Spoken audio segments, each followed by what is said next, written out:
Hi and welcome to my YouTube channel. My name is Winnie Salome. Please subscribe, please like, please share with your family, and let's engage, comment. Yeah.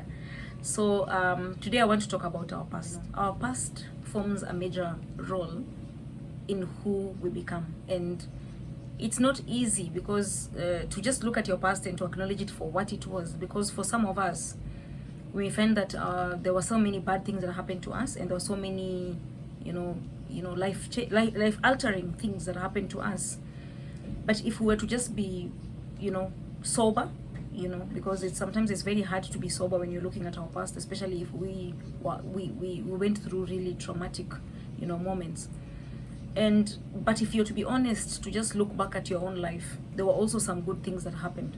Yeah, sometimes the bad outweighs the good, sometimes the good outweighs the bad, but sometimes the bad that happened was so intense that you actually thought your whole life was or rather your whole past was a bad past. And I just want to go to and to speak a bit about family life. Sometimes the people who cause you pain are your own parents, and at a very young age you've gone through life and you've learned to trust your parents, so that whatever your parents say, even if it's a negative thing or it's something that is not acceptable, it's not morally acceptable, you could still believe it. Why? Because it is your mother, it is your father who has said it to you. For example, think of a person who is raised in a certain ghetto in Nairobi, and maybe their mom has to do prostitution to survive. So this child will grow believing that prostitution is normal because someone I trusted was doing prostitution. So it looks like it's something normal, and this person, the chances for them of them growing up and just wanting a better life are very, very slim. And that's why it's important to look back at your life and kind of look back with sober eyes and get honest about how your life was and what kind of legacy or what kind of exposure you had.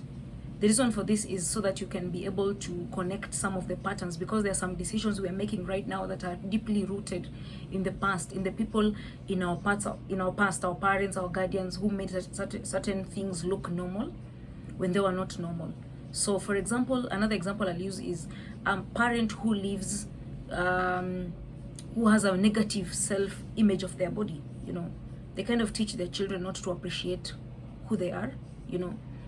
And there was a specific instance. I had visited a certain person, and one of the children was trying on clothes. And I remember when the child tried on some clothes, they just, the people who were around at the time, they just told the child, you look so bad in that. You look so bad, go and remove it. You look so bad.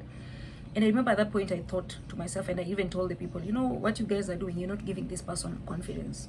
They already have the body they have, and there's nothing much that could be done on their body, However, there could be something that could be done on their perception of their body. So if, as parents, you kind of instill shame, in your child, what happens is they grow up, with shame. So that when they go to, because remember, you will not stay with your parents for long. You'll have to face the world. But when you face the world, you're going to the world with the tools that you received from your parents. So if you received negative attitude, and if you received shame, if you received fear from your parents, sometimes fear could be because you saw one of your parents was fearful, or sometimes it could be because your parent was maybe violent or even verbally abusive, so they kind of instill fear in you. So it could either be channeled to you or how you saw them maybe behaving, So one of the things that happens to you is you grow with the tools that were given to you. So you grow, fearing or feeling ashamed.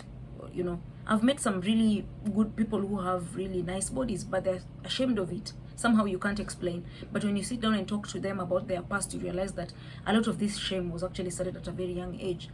And what happens in that instance is this person doesn't have the courage to face the world. This person doesn't have the courage to even speak. And this person doesn't even have the courage to say thank you when a person compliments them.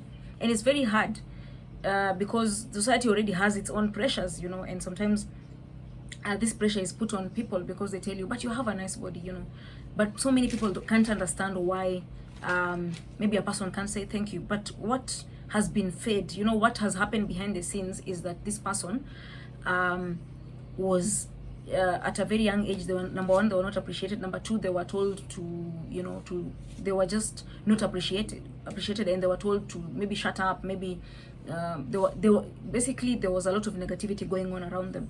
And even for those parents who keep on telling their children, you know, shame on you, shut up, shame on you, shut up, shame on you, what you're doing is you're conditioning this child to just know they're too much. So when they go to face the world, they could have answers in class, they could have answers in a board meeting, but they will not say anything. Why? Because they've been taught to shut up, they've been taught to, you know, to carry shame. Because when someone tells you shame on you, they're literally taking shame and putting it on you, you know. And I think where the people have met quite a number of people, and the people I've met, one of the things that comes out very strongly is the fact that the damage they're dealing with right now is because of the past they had, and a lot of the underlying issues that they're dealing with where they are, if it's a workplace, if it's a relationship, if it's whatever, if it's a friendship, whatever is happening, what happens is all that was started from a past that did not, instead of encouraging them to become more of themselves, what it did it started shame in them, and they are so embarrassed, they're so, you know, they think they're too much, you know, all those things that we feel and we think it's innocent. Our pasts had a very big role to play in it.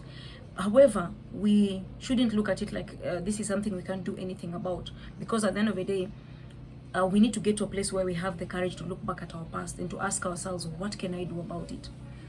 For example, if you were taught shame, you need to, there's so many people who've done videos on how to overcome shame.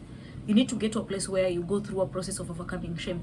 There's a lot of people who do personal coaching, and there's a lot of things, you know, classes which you can go and do and unlearn. Actually, personally, I believe in unlearning and relearning a lot of things, and others will be fresh. Maybe there are things you've never had before, and so you'll need to learn them, you know, afresh. It's like you're starting life all over again, and it doesn't mean that you're not a grown-up. It's just that you're a grown-up who started life very not very well, and what you're doing is you're trying to undo the damage that was done to you.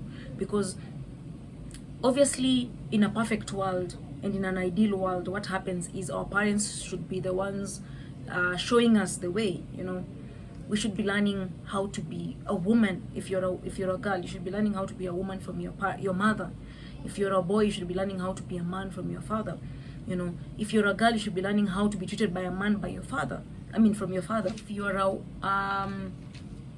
woman, if you're a man, you should be learning how to treat a woman, you know, from your mother, from the way your mother treats your dad. But unfortunately, for most of us, that was not the cards that were given to us. That is not the tool that was handed to us. So what we learned is the actually self-destructive habits and abuse and such like things. And that explains why there's a lot of abuse in relationships right now. And that also explains why there's a lot of, you know, depressed people walking around in offices, in relationships, in friendships. Because at the end of the day, what happens is all of us get to a place where I don't know if some of us have ever gotten to a place where you ask yourself, what happened to me? Why am I behaving the way I'm behaving? And your answers will never come from where you are, because at the end of the day, a lot of those things were put into you at a very young age. And the reason why you can't notice is because you've been doing them again and again and again, and it became part of your life. So it's very hard for you even to know that what you're doing is healthy or not, until you get to a place where you have the courage to look back, until you get to a place where you have the courage maybe to read books, you know, maybe to watch a video where someone shares their own life and they're like, I didn't know this was abuse. They kind of specifically point those things out. Otherwise, you will not even understand, you know, what that those things mean, you know, in your decisions, the quality of your decisions, in your financial decisions, in your, you know, career decisions. Because some of us, what happens is we just pick our careers based on because all of us are born with our core values. The book of there's a verse that says that before you were formed in your mother's womb, God knew you. So there were things that God put in your heart, in your life, as your core values. But there are others that when life happened, you picked along the way. So most of us are making very important decisions based on the values that we picked along the way, and not the ones that God really blessed in us. And that's why all of us are always told to go back and find what our purpose was, because sometimes it's very easy to fix it because of the things that we picked along the way, but not really because of what we truly are.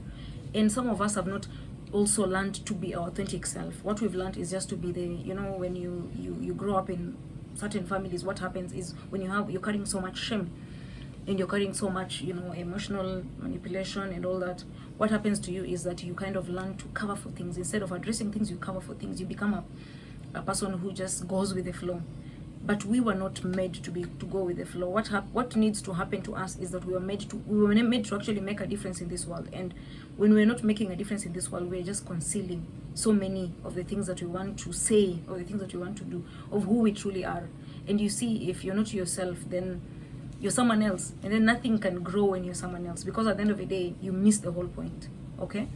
So mine today is just to say that your past dictates who you become, but as you become a grown-up and the things in your life becomes clearer, it's important to always look back and go back and have the courage to look back in your past and understand that there are things you need to drop and there are others that you need to appreciate more, because there are so many people who are living in denial of their past, and also just very resentful and very bitter, and going around life you know, trying to what can I call it? Trying to make others bitter, because you see, any cycle of bitterness, what happens is, if you go to a workplace, you'll always be bitter. If you go to a relationship, you'll always be bitter.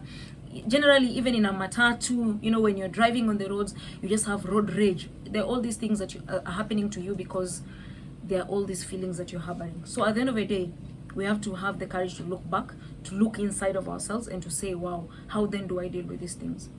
That is where true healing comes from, and that is where the real journey begins. So I hope that you'll have the courage to look back into your past, to look back into your journey, and to understand whatever it is that you needed to carry on your journey, and whatever it is that you needed to have dropped.